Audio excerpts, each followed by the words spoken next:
Nama saya Pirawati SPD, calon guru penggerak Angkatan 10 Kabupaten Baru dari UPT SMA Negeri 5 Baru. Hari ini saya tidak sendiri, saya akan ditemani oleh Ibu Ayu Sapitri SPD, salah satu guru fisika yang ada di UPT SMA Negeri 5 Baru. Assalamualaikum Bu Ayu. Waalaikumsalam Bu. Bagaimana kabarnya hari ini? Alhamdulillah baik. Bagaimana dengan Ibu? Alhamdulillah baik juga. Saya senang sekali bertemu dengan Bu Ayu. Saya juga senang Bu dengan Ibu. Baik Bu, hari ini kita akan melakukan percakapan pra-observasi ya.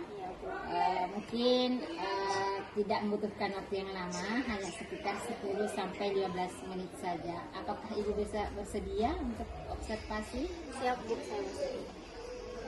Terkait dengan kegiatan pra-observasi ini, nanti di kegiatan observasi saya akan mengamati dan mencatat jalannya proses pembelajaran yang akan Ibu lakukan di dalam kelas. Adapun tujuan dilakukannya supervisi ini adalah untuk mengetahui dan mengevaluasi jalannya proses pembelajaran yang Ibu lakukan. Dan kenapa kita harus melakukan percakapan observasi sebagai persiapan awal nanti Ibu melakukan kegiatan pembelajaran agar lebih siap dan percaya diri sehingga dapat memberikan pembelajaran yang terbaik bagi murid ya Bu ya. Nah, ada beberapa pertanyaan yang akan saya tanyakan kepada Ibu, yaitu berkaitan dengan tujuan kita.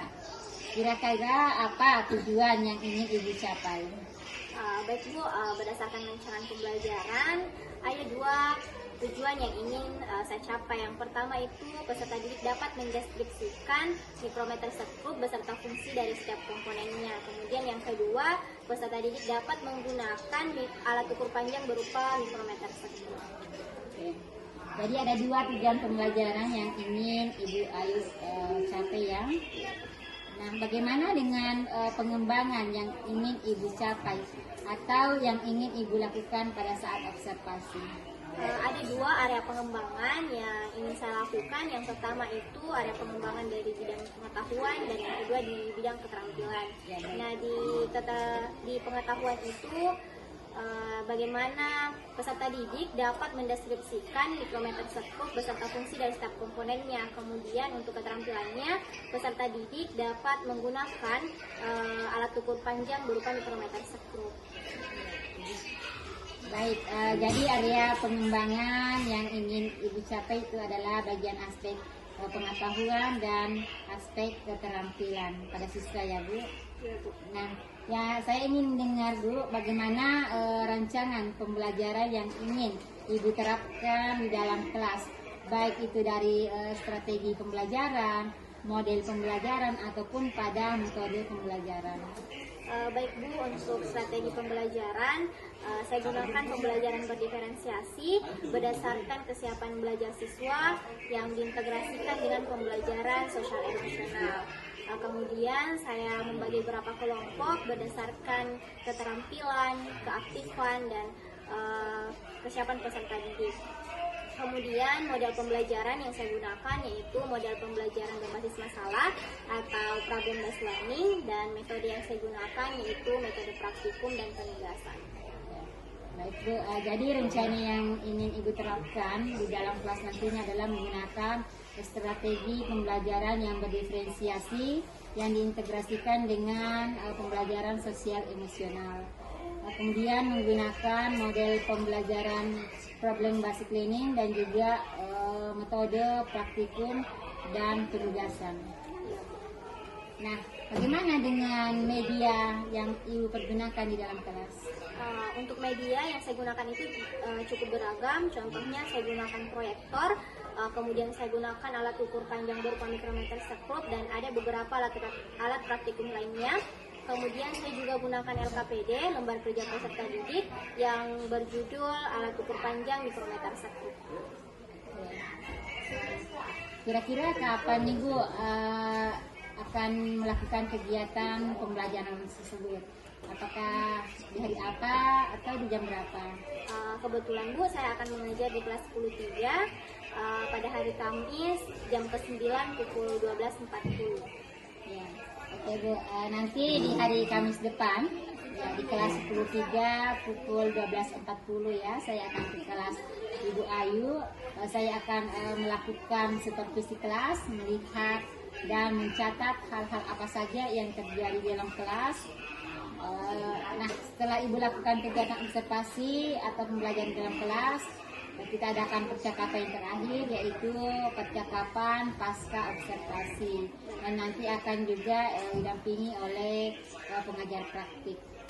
Nah, sebelum kita akhiri, kira-kira apa yang Ibu dapatkan dari hasil percakapan kita hari ini? Yang saya dapatkan yaitu berupa gambaran bagaimana media apa yang saya gunakan nanti, kemudian gambaran bagaimana pembelajaran yang saya lakukan, baik dari segi strategi, model maupun metode yang saya gunakan dalam kelas nanti. Oke. Nah, setelah kita berbincang-bincang seperti ini, bagaimana perasaan Ibu Ayu pada saat kita melakukan pra-observasi ini? Alhamdulillah saya lega Bu, dan lebih siap untuk mengikuti supervisi akademik. Oke. Terima kasih Bu Ayu. Baik, terima kasih atas waktunya dan sudah bersedia berbincang-bincang dengan saya pada percakapan pra-observasi. Sampai bertemu di kegiatan observasi.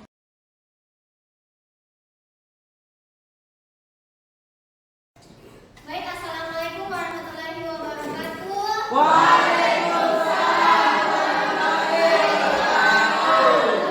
Ya, sangat semangat sekali terdengar. Sebelum kita masuk di pembelajaran, tolong ketua kelasnya dipimpin doanya dulu. Sebelum kita mulai pembelajaran hari ini, sebaiknya kita berdoa. Doa dimulai.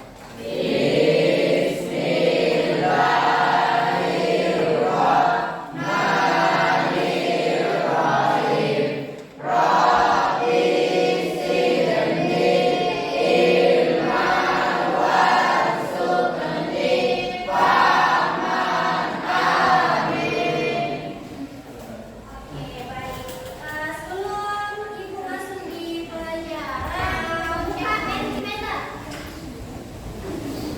Mentimeter, buka Google-nya. Google mentimeter. Sudah? Sudah. Buka Google. Sudah tinggal. Nah, itu ada di atasnya enter kode. Kalian masukkan kode 6386. Nah, 9 yang menentukan perasaannya hari ini. Ada yang baik, ada yang senang, ada yang lagi galau, ada yang bahagia, ada yang begini, ada yang merasa gembira, ada rata-rata semangat, rata-rata senang, ada yang lagi galau. Siapa yang galau?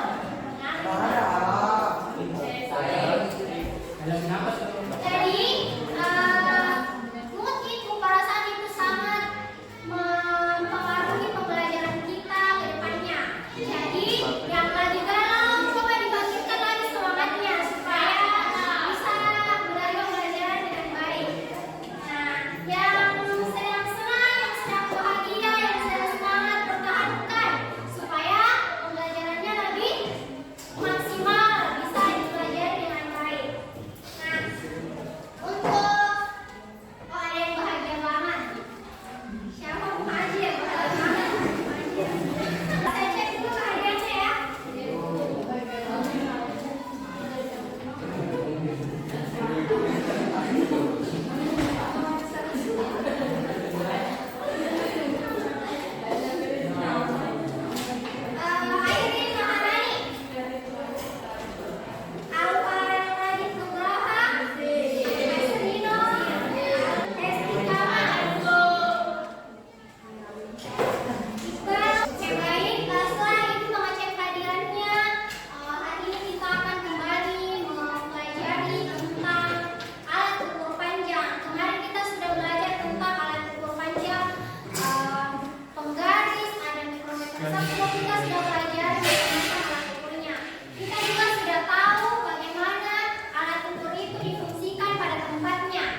Assalamualaikum warahmatullahi wabarakatuh.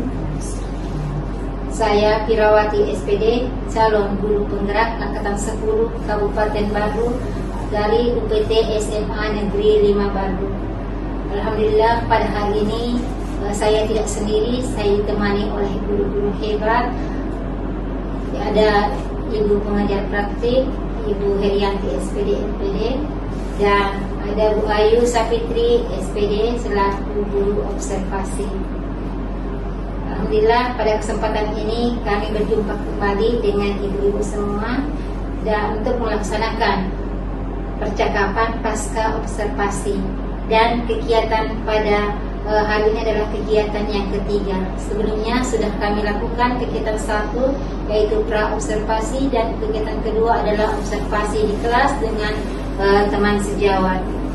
Adapun tujuan dilakukannya supervisi ini adalah untuk mengevaluasi jalannya pembelajaran di kelas dan untuk mengetahui tindak lanjut ke depannya seperti apa hal tersebut agar lebih baik. Sedangkan tujuan dilakukannya percakapan pasca observasi ini adalah untuk mengevaluasi dan juga berbenah diri, merefleksikan terkait dengan kegiatan observasi yang kemarin telah kami lakukan.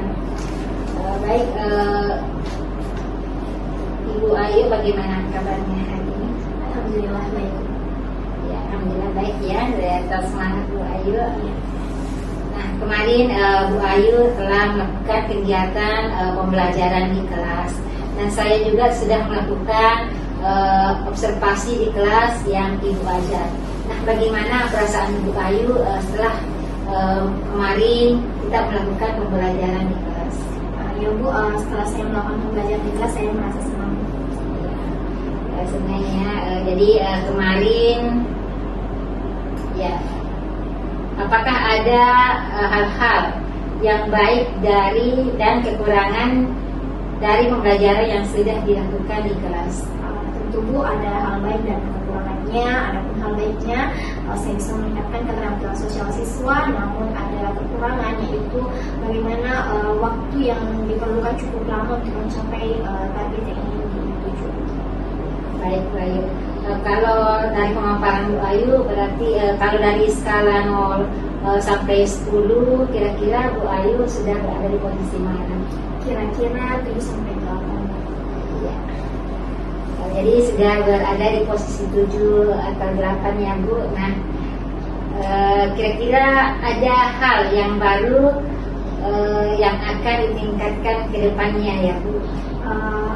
Untuk meningkatkannya ini ada hal yang ingin saya tingkatkan, yaitu ingin menerapkan pembelajaran berdiferensiasi dan penerapan budaya positif serta pembelajaran sosial emosional. Jadi Bu Ayu akan mengaktifkan siswa untuk lebih percaya diri dalam meluangkan ide dan gagasannya, serta bisa mengcover kebutuhan siswa yang beragam. Dan pertanyaan selanjutnya, yaitu apa rencana Bu Ayu ke depannya terkait dengan pembelajaran di kelas untuk mengcover kebutuhan murid yang beragam? Dengan kebutuhan murid yang beragam, tentunya sangat diperlukan pembelajaran yang berdiferensiasi, kemudian yang diintegrasikan dengan pembelajaran sosial emosional serta penerapan budaya positif.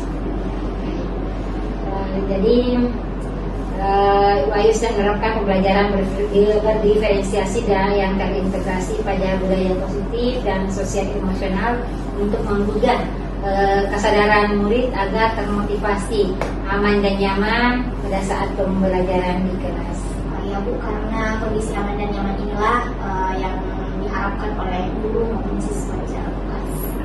Nah, kalau terkait dengan waktu pelaksanaan pembelajaran yang berdiferensiasi, penerapan budaya positif dan sosial emosional, yang mana kira-kira yang manakah itu dan kapan waktunya? Ya Bu, sebelum memulai pembelajaran tentu saya telah menyiapkan modul ajar yang kemudian saya terapkan di dalam kelas. yang memenuhi syarat pembelajaran berdiferensiasi, budaya positif, serta terintegrasi dengan pembelajaran sosial emosional di dalam kelas. Ya baik Bu Ayu, jadi kira-kira apa komitmen Bu Ayu di kelas nanti?